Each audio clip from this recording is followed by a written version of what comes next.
With everything happening in the world today, I wanted to see if we could bring a little neutrality by talking about consciousness and your attention. Red Hawk says, among many things, this amazing quote: "It is a mature soul who understands and follows the law of attention. One who does not follow the law is a prisoner, a slave, enslaved by identification to a lifetime of doing exactly as one is told by the judge, without question, unwavering suffering and sorrow." What does that mean? My greatest understanding of that is this: if you are feeling impatient, enraged, annoyed, self-righteous, you are not awake. You are not conscious. You are identified with those emotions. If you are celebrating and feeling excited and hopeful and clinging to positive emotions, you are also a prisoner and not in consciousness. Consciousness is attention. You are attention. Where we put our attention is everything. So if my attention is on all of the emotions that I have around whatever is happening, and it's sucked into the identification with the judge being the voice in your head telling you that this is right or this is wrong or this is fantastic or this is horrendous. If your attention is sucked into the story that voice is telling you in your head, even if it's being mirrored to you outside, or the story that you are perpetuating, that you're having conversations with, that is being parroted into your brain, whatever the story is, you are not conscious. You are not awake and aware. So think about this for a moment, because we all run around saying how self-aware we are. How much of the time are we really not putting our attention on the way that we're feeling? Whether that is exhausted, overwhelmed, irate, irritated, annoyed, happy, excited, grateful, joyful, we are almost always sucked up. Our attention is almost always sucked up in the way that we are feeling and the thoughts that we are thinking about whatever is happening in our inner world or our outer world. By definition, we are very rarely conscious. So even if we hang out in the higher conscious community, like I do, right? Even if we talk about all these higher conscious things, guess what? We are not conscious that much of the time. In fact, consciousness comes in very fleeting moments. And think about this. Self-observation is the way to be conscious. But self-observation alone, well, let's talk for a minute about self-observation. Self-observation is that neutral force. It is that awareness of what is happening in your inner world. Just awareness, not attachment to. Not when you're thinking, I know I'm really angry right now. I feel really angry right now. Or, oh, I feel so great right now. This feels amazing right now. That is attachment to, that is, our attention is sucked up in that emotion. Self-observation is third force. It is being able to just watch what is happening, sort of like a little fly on the wall that is in observance of what you are experiencing inside yourself and outside yourself, for that matter.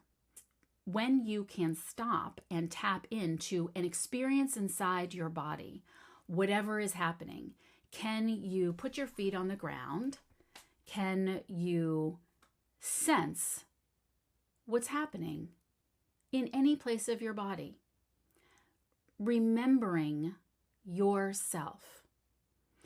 Do that while being in observation of that and all the things.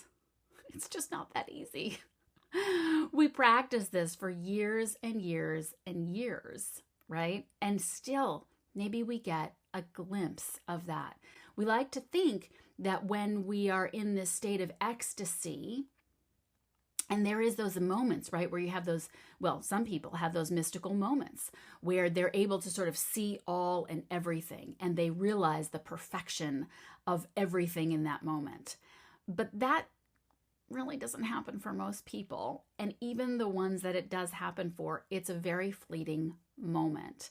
Self-observation and being conscious and being in awareness isn't always the greatest experience. Sometimes it is literally being in awareness of how uncomfortable it is to see all the different sides of yourself. So when we apply this to what's happening in our lives right now, what's happening in the world right now, remember that if you are wrapped up in the emotion and in any self-righteous belief that what is happening is good or what is happening is bad or any of those things, you are not in consciousness. Your attention is getting sucked up by what the voice in your head is telling you about what is happening outside yourself or inside yourself. And the way for us to move forward as humans and to advance and to become more mature and to create more wisdom and to be able to tap into our intuition better and to be able to heal the world and to be able to do all the things, right? And to be able to come back to source is to develop this capacity to work and work and work, to be able to observe the self without judgment. Judgment, this is good. Judgment, this is bad. Become aware and detached from that which is happening outside and inside, and to remember ourselves by experiencing what is happening inside our body as a result of those things. Now, why do you want to do that?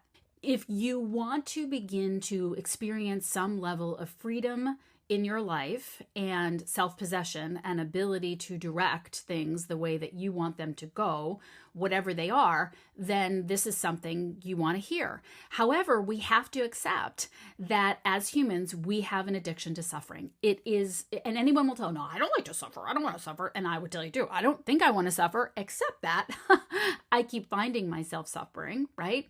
And when you really begin to pay attention to what you're doing, those addictions of those emotions, that repetition of that thought in your head, whatever it is, oh, I'm a piece of crap, or that person's a piece of crap, or this whole thing is a nightmare, oh my God, I can't, all the drama, the psychodrama that we create is created by the voice in our head, and it has nothing to do with attention, awareness, self-growth, or any of those things that we like to say that we're working on.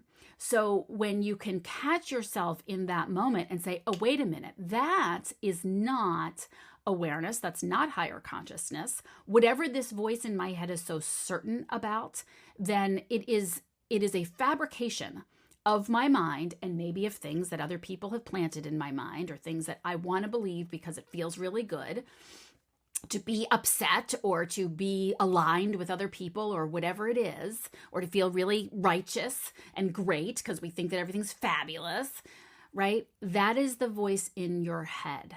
And we continue to be prisoners. Now, the good news about this is that when we also feel so upset, like, what do I need to do? I've got to do something. What should I do? It is not about what you need to do. And oftentimes people will say, well, I've got to just be really upset about that because that at least is doing something. Being upset about something is really not doing anything. I mean, if you think about it, like, okay, you're upset, you're righteous, you put something on Facebook, you complain, you have a party where you're discussing, what are you doing? That is not really doing anything. People will boycott living places or boycott all of these kinds of things because that somehow the judge in our head tells us, and I was one of those people, believe me, that the judge in our head will tell us, well, that is doing something. I'm standing up for something. You're not doing anything except having a fantasy in your own mind. If you want to actually go out and do something, that's one thing. But how do you even know what to do until you've really gotten calm inside yourself and really begin to observe what's happening and really begin to experience the truth of whatever it is, meaning without emotion and without a whole diatribe of thoughts that the judge is telling you, how do you even know what your next step is, right? So what we need to do is manage our own mechanicality. And when I say mechanicality, that's a word that Mr. Gurdjieff used to use around what are our habits of thought and our habits of being, our mechanicality, the way that we are automatically running. When we can interrupt that and become aware and become conscious, that is the only hope.